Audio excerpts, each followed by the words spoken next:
El Show de Fernandito caught up with Fish Out of Agua author Michele Carlo at Doyle's in Jamaica Plain, in town for a Story Slam, a once-a-month event sponsored by Massmouth, a nonprofit that promotes the art of storytelling.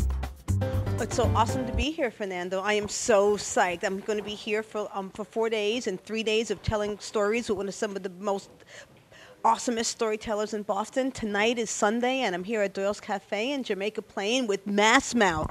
They're a bunch of awesome humans, and I'm the featured storyteller at their Story Slam tonight. This is the funny thing. This is like the way your life goes and your trajectory happens. I studied to be an artist. All my life, I wanted to be an artist.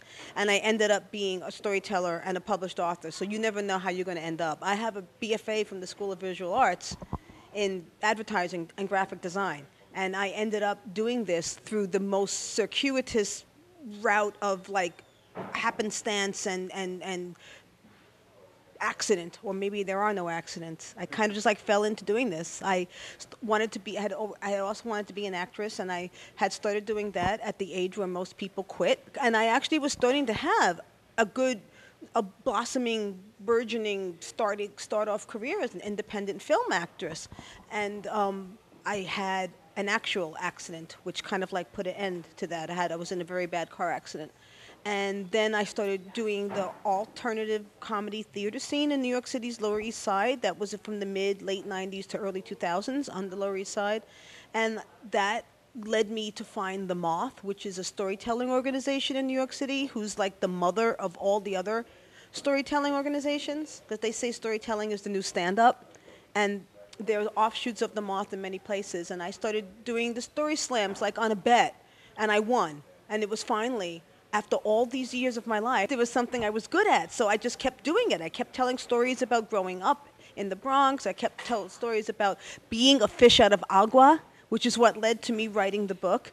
And after like a couple of years, people would say, well, when are you going to write a book? And I would be like, whatever. But then, you know, you come to a crossroads in life when you start hitting the midpoint. And I decided, you know what? If I don't do this now, when am I going to do it?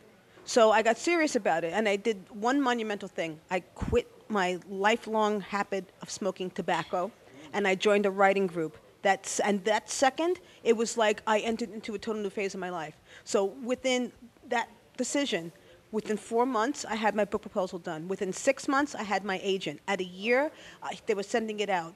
11 months later, it was the book proposal was bought, and then another 11 months after that, it came out.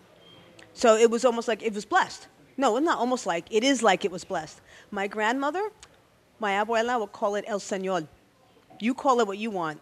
I call it a blessing and a miracle. And I'm so happy. My parents are from Puerto Rico. We're actually Mayflower Puerto Ricans. By that, I mean that my father's family came to New York in the late 1920s. And I don't know if you know this, but most of the Puerto Rican migration to New York City was after World War II, and both my parents' families were here before the late 30s. So as far as I'm concerned, I'm a Mayflower for my ethnic group. In fact, you've heard of the DAR, right? The Daughters of the American Revolution, the people in New England are sometimes very fond of saying that they can belong to because they can trace their forebears back.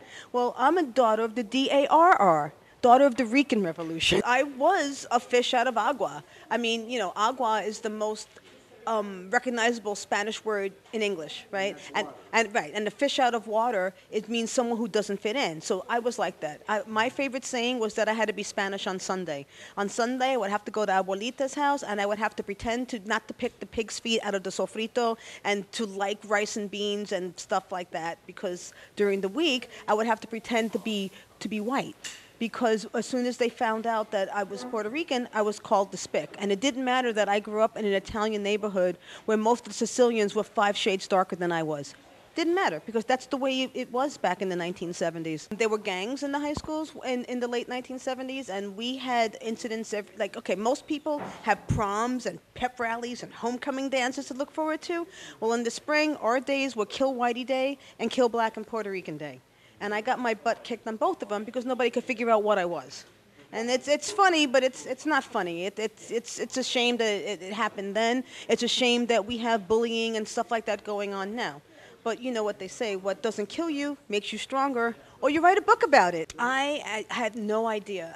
When I first stepped on a stage at the Moth Story Slam at the New Eurekan Poets Cafe in New York City sometime in late 2003, I think it was, I had no idea that on December 11, 2011, I would be here in Boston at the prestigious Massmouth Story Slam as a featured storyteller. I had no idea I would become a published author. I had no idea that my life was going to take this path at all. And to that, all I could say is to you or to anyone else who's watching this, if you have a secret passion that you're harboring, never give up on it, because you don't know where your life is going to take you. And don't give up, because, give up when you're taking a dirt nap, right? As long as there's life, there's hope. So through all these experiences that you've been through growing up and identifying yourself, is that how sort of you got so creative in your articulate way for writing this book? And will there be more books to come? Yes, we will. And there's also going to be a solo show, A Fish Out of Agua, premiering in 2012. I'm working on it right now. So I'm going to have an hour-long monologue play from it.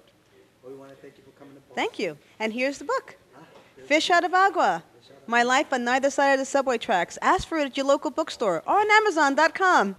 For more information about Massmouth and its upcoming events, go to www.massmouth.com.